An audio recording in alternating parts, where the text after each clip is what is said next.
ఈరోజు పిన్నెల్లి రామకృష్ణారెడ్డి మీద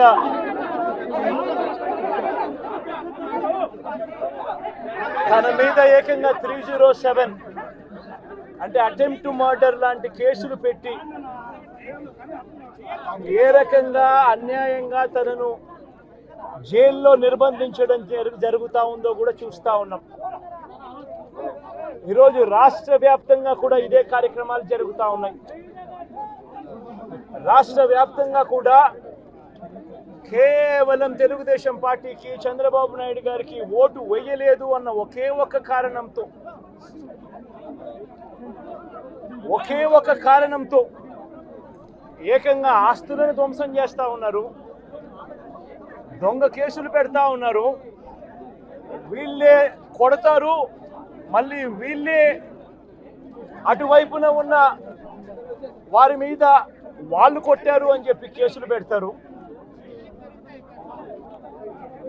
ఇంతటి దారుణంగా ఈరోజు రాష్ట్రంలో పరిపాలన సాగిస్తూ ఉన్నారు. నేను అడుగుతా ఉన్నా, ఇదే గత 5 సంవత్సరాల కాలంలో వైఎస్ఆర్సీపీ పరిపాలనలో ఉండగా, వైఎస్ఆర్సీపీ ప్రభుత్వంలో ఉండగా అప్పుడు జగన్ ఏం చేశాడు?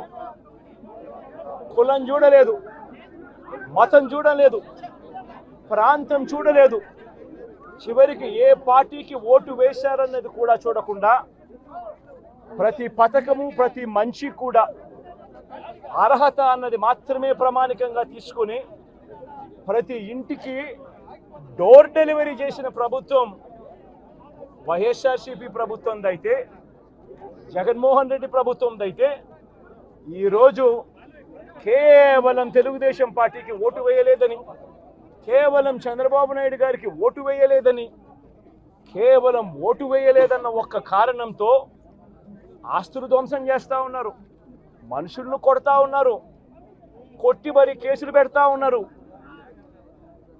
ఇంతటి అన్యాయంగా రాష్ట్రాన్ని రావణ కాష్టం చేస్తూ ఉన్నారు. రాజశేఖర రెడ్డి గారి విగ్రహాలను విరగొడతా ఉన్నారు, పగలగొడతా ఉన్నారు. ఇవన్నీ ఏదైతే చేస్తూ ఉన్నారో ఇవన్నీ కూడా శిశుపాలుని పాపాల మాదిరిగా ఇవన్నీ కూడా పాపాలు పండుతాయి.